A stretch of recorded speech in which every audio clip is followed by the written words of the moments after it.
Hello hello hello hello, কেমন আপনি কেমন আছেন? আমি আছি, ভালো আছি। আমি ফোন করেছিলাম আপনাকে, দুঃখিত আমি পাইনি। আমি আপনাকে একটু দেখেন, এই কথাটা যে বলছেন এটা কিন্তু সম্পূর্ণ সঠিক নয়। কারণ যে না, আপনাকে ফার্স্ট আমার কথা শুনতে হবে যে আপনি যে বলছেন দুপুরে ফোন করেছেন, দুপুরে কোনো ফোন আসেনি, এই কথাটা সম্পূর্ণ সত্য নয়। দুপুরে কোনো ফোন আসেনি আমার এখানে। আমার ফোন তো আমার দীর্ঘদিন ধরে, বছর ধরে ডেট পড়ে আছে। তাহলে কি আপনার গভর্নমেন্ট চালান কি খবর রাখেন? গভর্নমেন্ট চালাচ্ছেন এই খবরটুকু রাখেন না যে বিরোধী দলের নেতার ফোন ঠিক আছে কিনা, ইয়ে করবেন। আর আপনি যদি ফোন করবেনই তাহলে তো গতকালই আপনার লোক এসে চেক করে যাওয়া উচিত ছিল যে বিরোধী দলের নেতা কিন্তু ফোন ঠিক আছে কিনা। রেড ফোন সবসময় ঠিক থাকে। আপনার লোক পাঠান, আপনি এখনো লোক পাঠান, আপনার লোক পাঠিয়ে দেখে যান। ডিরেক্ট রেড ফোন ভালো। আপনি তো প্রাইম মিনিস্টার ছিলেন, আপনি তো জানেন রেড ফোন কখনো সবসময় ভালো থাকে। ভালো থাকে তো আমার তো ভালো নেই, আমার তো ভালো নেই। ভালো আছে, আমি যখন ফোন করছি না, কোনো দিন বাকি নেই। আমি সেদিনে চেক করেছি। আপনারা যদি সত্য কথা না বলেন তাহলে তো চলবে না। রেড ফোন ঠিক থাকে এটা বিশ্বাস করতে আমি রাজি নই। আপনি সত্য কথা না বলার আমার কিছু নেই। আমি বারবার ফোন করেছি হঠাৎ করে এখন জেগে উঠবে, তখন জেগে উঠবে। আপনার টেলিফোনে এত পাওয়ারফুল যে আপনি এখন ডেট ফোনতে জেগে উঠবে আপনার ফোনে। ঠিক আছে, যে কোনো কারণে আপনি ধরতে পারেন না। আমি ধরতে পারিনি না, আমি এখানে বসা, আমি এর মধ্যেই ঘুরি, ছোট্ট জায়গার মধ্যে আমি ঘুরি। এই ফোন বাজলে আমি না ধরার কোনো কারণ থাকতে পারে না, কেন ডেট ফোন বাজতে পারে না, বুঝছেন? এটাই হলো দেখুন, ডেট ছিল না, ডেট করে রাখা হয়েছে। ছিল আপনাদের কাছে গেছে, কিন্তু আপনারা তো ফোনের আমার সাথে কেউ কথা বলার লোক নেই। কাজে আমি কার সাথে কথা বলবো? কাজে এই ফোনটা সেদিন আমি আগামীকাল দেখবো যে কেন আপনার ফোন এরকম ডেট ছিল, কোথাতে হলো সেটা দেখবেন। ভালো কথা, যদি ভালো কথা। আমি আপনাকে ফোন করলাম যে আপনি যদি আগামী 28 তারিখে সন্ধ্যায় গণভবনে আমি আপনাকে দাওয়াত দিচ্ছি। আপনি জানেন যে আমি ইতিমধ্যে বিভিন্ন আমাদের রাজনৈতিক দলের নেতৃবৃন্দের সাথে আলাপ আলোচনা করছি আগামী নির্বাচন সম্পর্কে। আমি আপনাকে দাওয়াত দিচ্ছি আমার গণভবনে আসার জন্য। আপনি কি বিষয়ে দাওয়াত দিবেন সেটা তো আপনি বলবেন। আমার সঙ্গে বসে রাতে একটু খাবার খাবেন। না, আমি খাওয়ার খেতে রাজি আছি, কিন্তু 28 তারিখ আমি যেতে পারবো না, আমাদের হরতাল আছে। 29 তারিখ 6টায় আমার হরতাল করেন। আপনি আমি হরতাল প্রত্যাহার করতে পারবো না। আমি অনেকদিন ধরে আপনাদেরকে রিকোয়েস্ট করেছি যে আপনারা আসুন, আলোচনায় আসুন। আলোচনার সময় পর্যন্ত আপনারা শুনেননি। কাজে আমার হরতাল পার হওয়ার পরে আপনি ডেট দেবেন, তখন আমি চিন্তা করতে পারি। 29 তারিখ 6টা পর্যন্ত আমি বেরোতে পারবো না। কিন্তু আপনি তো নিজেই কালকে বলেছেন যে এই সময়ের মধ্যেই আমি বলেছি আলোচনা চলবে, কর্মসূচি চলবে। আমি সেটা বলেছি, আলোচনা চলবে, কর্মসূচি চলবে। আপনারা যদি আন্তরিকতা থেকে আলোচনা করার জন্য আমার যেতে কোনো আপত্তি নেই। আপনি বলেছেন আমি শুধু একা যাব না, আমার সঙ্গে নিশ্চয়ই আরো কেউ থাকবে, সবাইকে নিয়ে আসবে। আপনি যত কিছু নিয়ে আসতে পারেন, এটা না। আমি দল শুধু নিয়ে যেতে চাই না, যাদেরকে প্রয়োজন মনে করবো তাদেরকে নিয়ে যাবো। নিচে আছে সেটা হতে হবে 28 তারিখের পরে। 29 তারিখ আমার হবে অনুরোধ করবো জাতির স্বার্থে জনগণের। না, 28 তারিখে আমি যেতে পারবো না। আজকে প্রত্যাহার করে নেন। না, আমি হরতাল মানুষ পারবো না। এই যে আগুন আপনারা করে আপনাদের গান পাউডার যে ইয়ে চালানো, আপনার বলেছে, আপনার ভাই বলেছে যে গান পাউডার দিয়ে বাচ্চা আগুন দেওয়া আপনার নির্দেশ হয়েছে।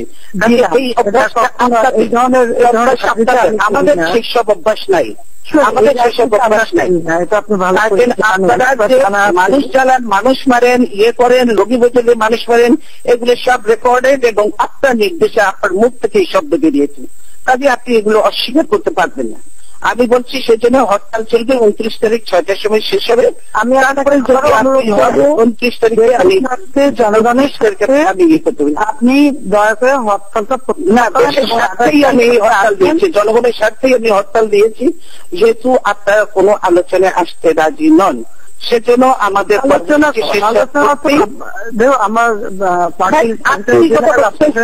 মন্ত্রীরা বলে দিচ্ছি কোনো আলোচনা হবে না, সেটা বলে দিচ্ছে আপনার মন্ত্রীরা, এ বললে তো হবে না। আপনি নিজে বলে দিচ্ছেন আমাদের প্রস্তাব রিজেক্ট করে দিয়েছেন, কোনো আলোচনার দরকার নেই, আপনারা নিজেরা বলছেন, আবার এখন আলোচনা বলছেন। তো সেই আলোচনা হতে পারে আমাদের কর্মসূচি শেষ হওয়ার পরে, তার আগে এটা আমি আপনাকে আমি হরতাল করতে হবে আমি বলবো আলোচনা যে আপনি এই জিনিসটা যদি আর একদিন আগে নিতেন তাহলে সেই সুযোগটা ছিল, কিন্তু সেটা আপনি করেন।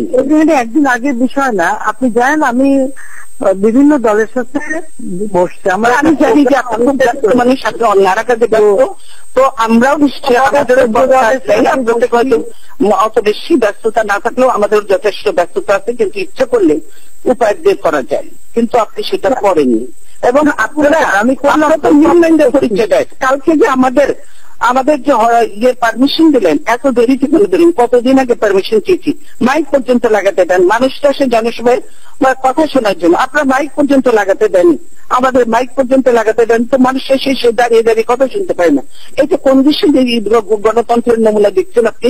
দেখুন আমি যে ধরনের নমুনা আপনার গণতন্ত্র, আমি যে আলোচনা করবো সবার সঙ্গে, এটা কিন্তু আমি বহুদিন আগে থেকেই না আমি আমাকে বলেন যে আমরা যে জনসভাটা করলাম আপনি মাইকের পারমিশনটা কেন হলো না, মাইক কেন দেওয়া হলো না? আমার মাইক তো দেওয়া হয়েছে, বাইরে সব মাইক আবার কেন যতদূর ইচ্ছা আমরা মাইক লাগাতে পারি, লোক অনেক বেশি শুনবে, লোক আসার জন্য রাস্তাঘাটে সবকিছু ট্রান্সপোর্ট বন্ধ করে দিন, 144 জারি করে দিন। দেশে কি ইমার্জেন্সি হয়ে গেছে, দেশে ইয়ে হয়ে গেছে, দেশে আমার জরুরি অবস্থা হয়ে গেছে, যুদ্ধ অবস্থা হয়ে গেছে যে দেশে এরকম শুরু করে দিলেন আপনারা?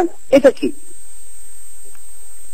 আচ্ছা কি আপনার হতে পারে না? আমি এ ব্যাপারে আপনার সঙ্গে এখন কথা বলতে চাচ্ছি না, কারণ বলতে না ছিল তো আর যেগুলো একেবারেই সত্য না। করতে পারেন না, আমার মিটিং করতে পারে কি আপনারা মিটিং করতে দেবেন, মাইক দেবেন না, ঠিক মতো লাগে না, মিটিং করতে দেবেন, লাস্ট মোমেন্টে যে পারমিশন দেবেন যখন আমার ব্যস্ত বানাইতে পারবে না, তো আপনি আগে মিটিং করেননি, আপনি মিটিং করেননি। তবে আপনি জানেন যে কথা মনে আছে 21শে আগস্ট গ্রেনেড হামলার কথা মনে আছে, আপনারা করেছেন গ্রেনেড হামলা, আমরা করি না, আমরা আগামী সময় করি না, তারা গ্রেনেড হামলা পেছনে রাত 11টায় পারমিশন আপনারা দিয়েছিলেন, সেটা আমাদের মনে আছে। আমি করেছেন সেটা আমাদের বলেন, আমরা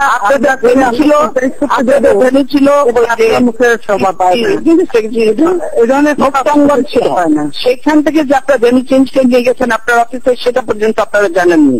ওই কথা তুলে এসব পুরোনো কথা তুলে কোনো লাভ নেই। মুক্তাঙ্গনে তখন আমরা পারমিশন দিয়েছি, এগুলো রেকর্ড থেকে বের করেন, গভর্নমেন্টের রেকর্ড আছে, আমাদের কাছেও আছে, আমরা পারমিশন দিয়েছি এবং 11টা সিট ছিল আপনার লোকের উড়িয়ে গেছে, কিন্তু আপনারা সেটা না করে পার্টি অফিসের সামনে করেছেন সেটা। এখন আপনাকে আমি বলছি যে আপনি যদি সত্যিকারে আলোচনা করতে আন্তরিক হন তাহলে আমাদের চাই না, আপনি তো ঝগড়া কথা বলতে চাই না, আপনি একতরফাই তো বলে যাচ্ছেন, আমাকে তো কথা বলারই সুযোগ দিচ্ছেন না। আমি একতরফা বলবো কেন, আপনি কথা বলছেন তার কারণ আমি জবাব দিচ্ছি শুধু, আমি তো কথা বলারই আপনার সাথে সুযোগ না। আপনি বারবার বলছেন হরতাল করতে আর এখন হবে না, আমাদের কর্মসূচি শেষ হবে, তারপরে যদি আছে আপনি জানেন, আপনি যদি দল থেকে মানুষ খুন করা অব্যাহত রাখছেন। আমি মানুষ খুন করতে চাই না, আপনারা মানুষ খুন করছেন, কাল তো 9 জন মানুষ আবার হত্যা করেছেন, আপনারা খুন করছেন। আপনার ছাত্রলীগ যুবলীগ করে না, আপনার ছাত্রলীগ যুবলীগকে আমরা অস্ত্র সহ আমরা ছবি দেখাতে পারবো, আপনার ছাত্রলীগ যুবলীগ কিভাবে মানুষ খুন করে নিরীহ মানুষকে। বললাম তো খুনের রাজনীতি আমরা করি না, বরং আমি দেখছি এইটা মধ্যবর্তী অভ্যাস, পুরানো অভ্যাস।